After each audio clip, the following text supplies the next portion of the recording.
Hello, and welcome back to Patient World. Today, we're so happy to have with us our special guest, Dr. Leslie Bosch. Welcome to the show.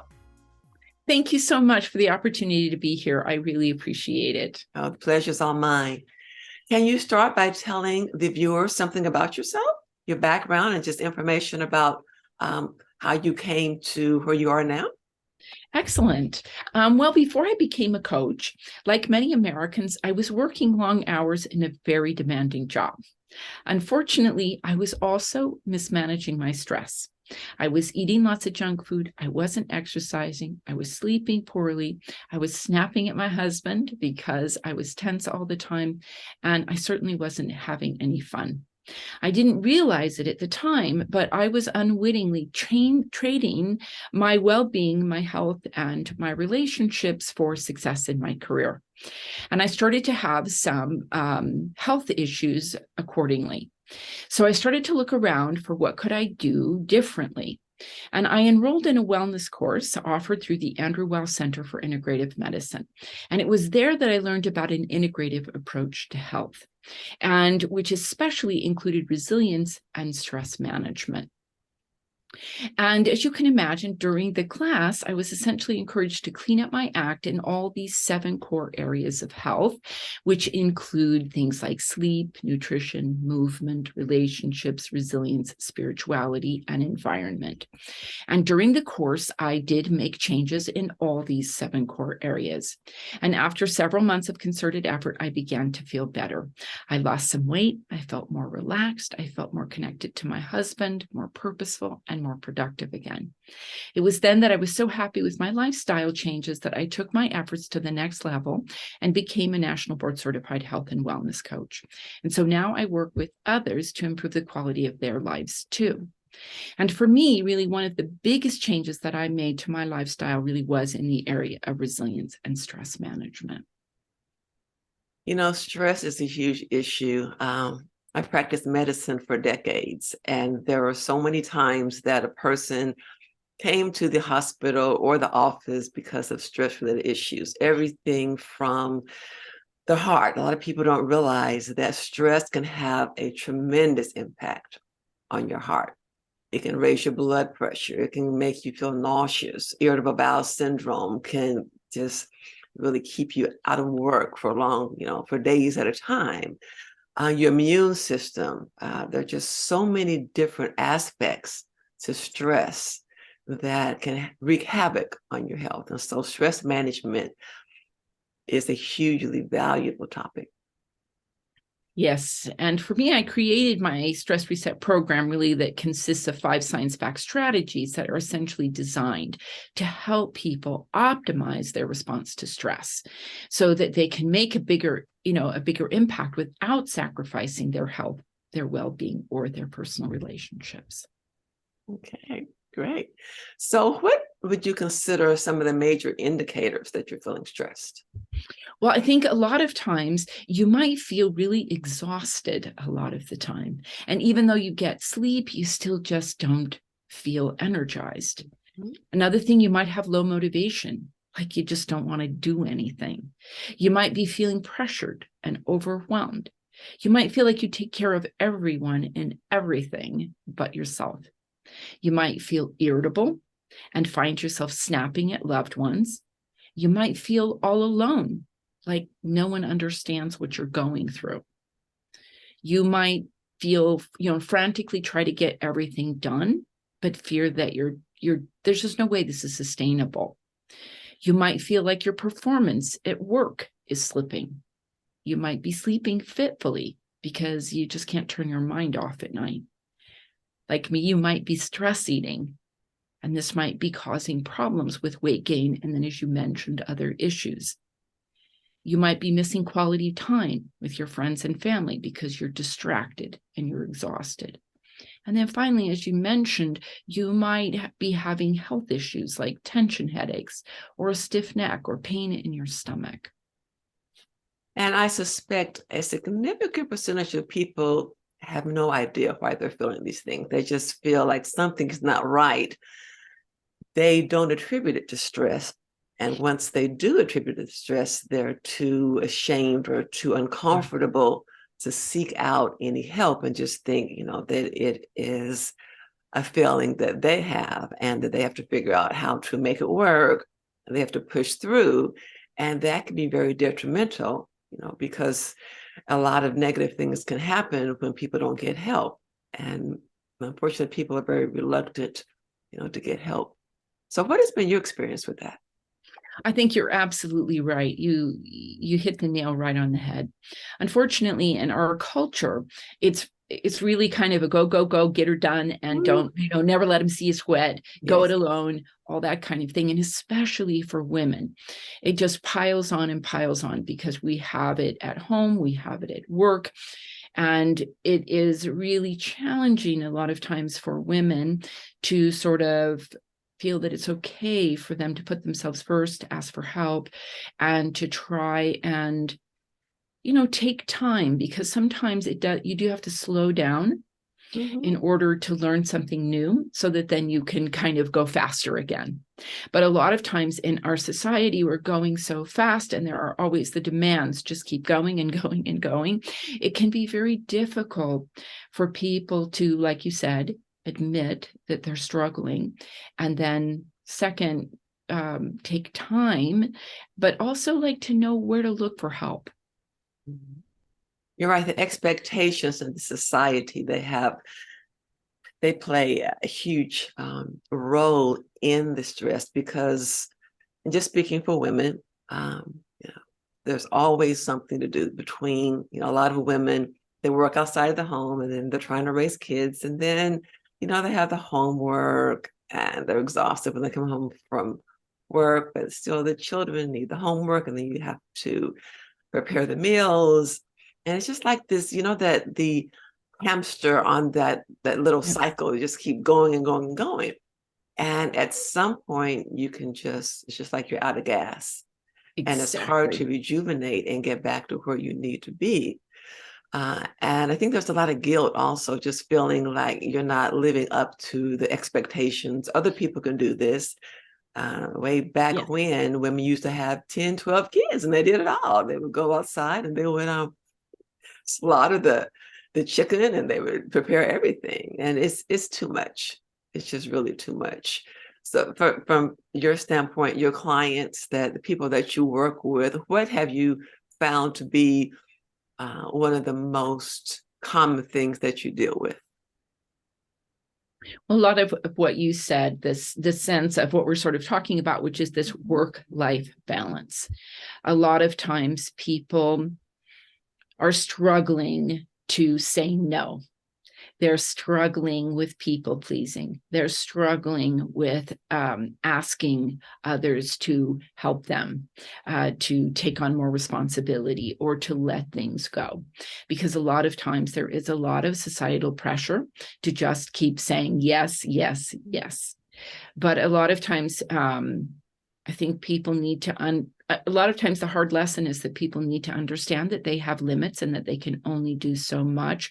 And they need to sort of figure out what their values are, set their priorities, and then orient their life sort of around the things that are the most important to them. And also to figure out how they can share some of the responsibility with others. A lot of times that is also a challenge, especially for women. So what's one of the science-backed strategies for conquering these feelings of stress and feeling overwhelmed? Well, one of the best science-backed strategy that's out there is meditation. Meditation is a great strategy because basically a lot of times we feel like that we have to do what we have to do. But the point is, a lot of times that's not true. And with meditation, what we can do is we can begin to catch sight of our thoughts or our old beliefs that are kind of driving our patterns of behavior, if that makes sense. For instance, if we think about the prescriptions for women, a lot of women that I see they're in their 40s, They're in their 50s, they're in their 60s, and they were kind of programmed with a certain way, a prescription for being a quote unquote good woman, right? Doing things well, how women should do things, if you will. And then there has been a lot of changes with regard to more shared responsibilities, more shared, especially in the home, moving kind of towards more a more equitable division of labor, things like that, right? Women being able to say no, have more autonomy, more self-advocacy. Self-care is becoming more important. So there's less about a selfishness around that and more kind of an urgency around the need to take care of yourself. Otherwise, what will happen if you fall down, right? Kind of that whole adage about put your own oxygen mask on first. How can you give from an empty cup? So a lot of times what happens is we need to revise the prescriptions that we received as children, because a lot of times those prescriptions are still running the show, even though there have been, if you will, advancements or changes in those prescriptions. So a lot of times meditation can help you catch sight of the thoughts that you're having that can help you, that you can then revise so that your expectations or your prescriptions, it feels like you're lowering your standards, but really you're just changing them so that they're more sustainable. Okay. So can you give the audience some strategies you would recommend to deal with the stress?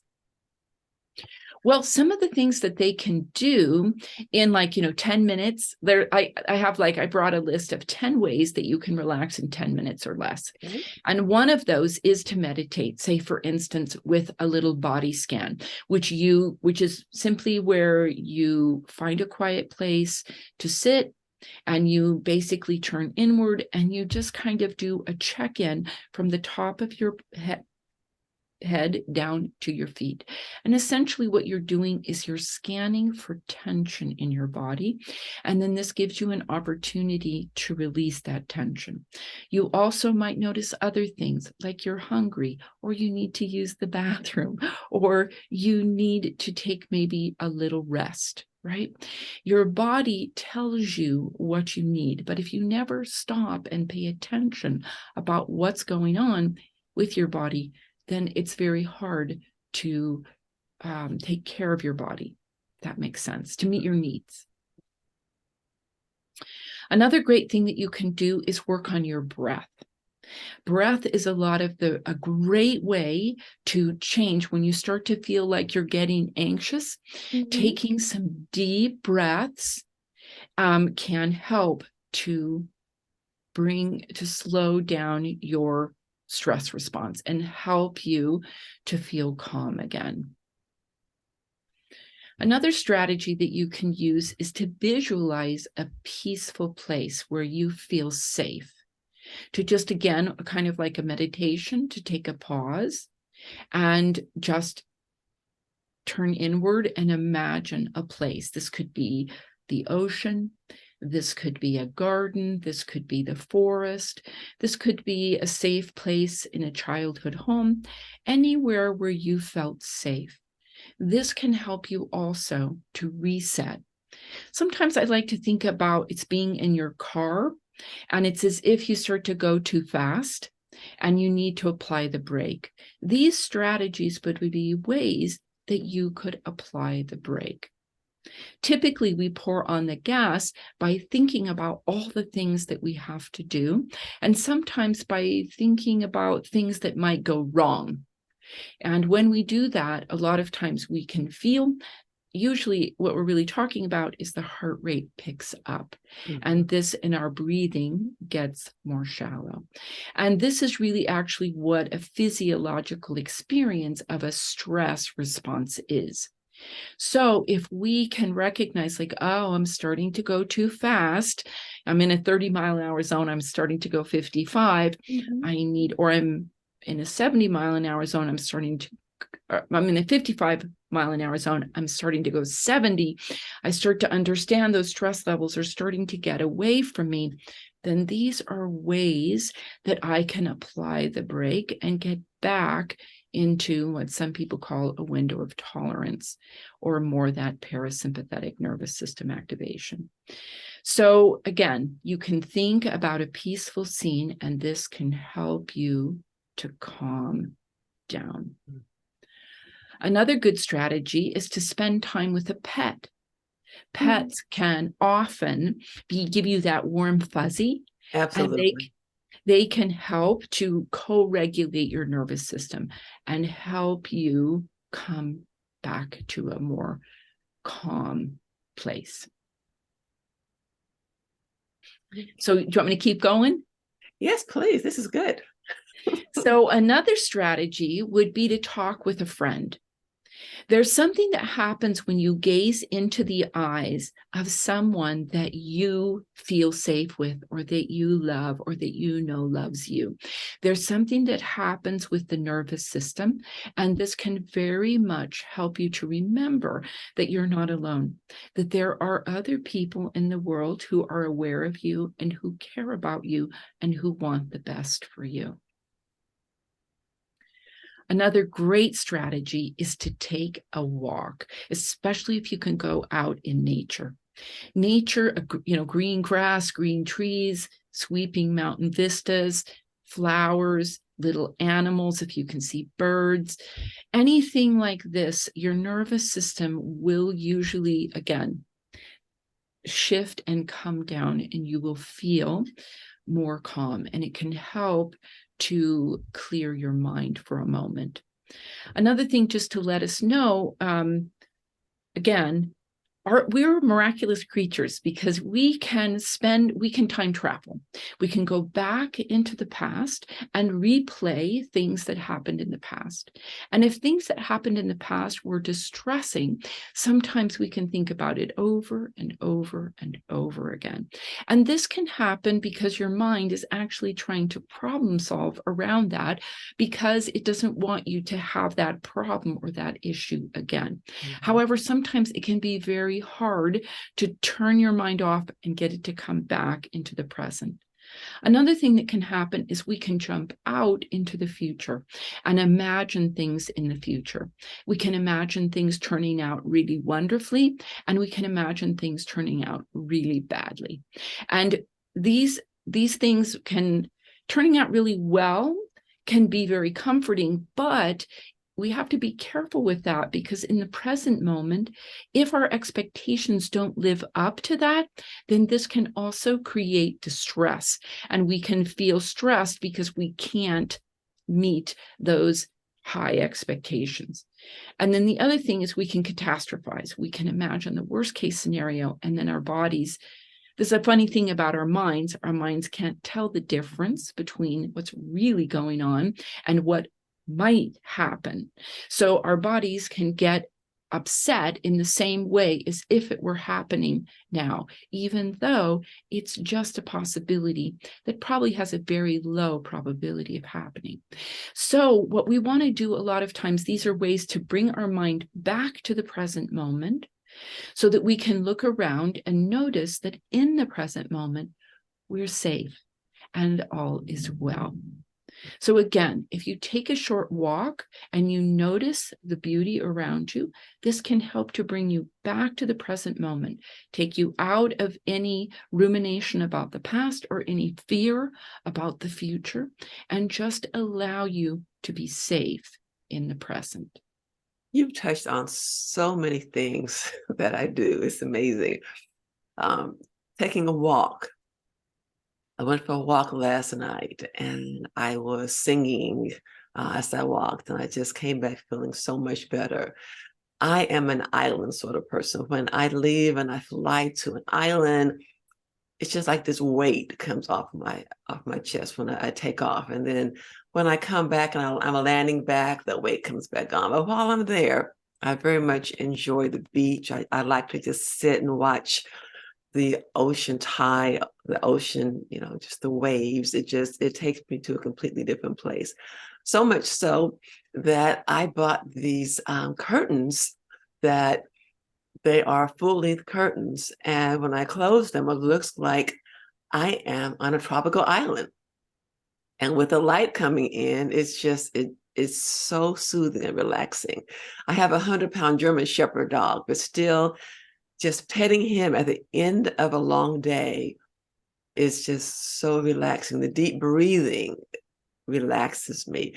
Deep breathing also has been shown to help with blood pressure. It definitely has some physiological benefits as well. So you hit on a lot of very valuable topics, and we have to be able to de-stress, because if we get on that downhill spiral that we're stressed, we're not going to be able to focus. We're not going to be able to sleep. It's going to just get worse and worse. And so we've got to be able to get off that treadmill. And the bullet points that you hit on, they were right on. I already do a lot of them. Is there anything else that you would like to share with the audience today? Sure. And I love that you brought up the fact that you like to sing. Singing is an excellent way to lower your stress levels. Mm-hmm. Listening to music can also do that for people and can put them in a different frame of mind, a different state. So music is another great way. Well, how can people reach you to learn more about you? People can find me by going to my website, which is BoschIntegrativeWellness.com. And you spell Bosch like the appliances, BOSCH. So that's BoschIntegrativeWellness.com. And on the site, the best thing to do is you can find the strategies that we talked about on a blog there. But the best thing to do is to book a call, because I would love to speak with people, hear more about what's going on for them so that I can share more about how they can get started in transforming their ability to manage stress. That's wonderful. And I'm going to have your website at the end of this video and also in the text so people will know how to follow up with you. And thank you so very much for coming on today, Dr. Bosch. It was invaluable, and the information that you've given people that can go a long way to just turn the tide on the things that they're dealing with. Thank you so much.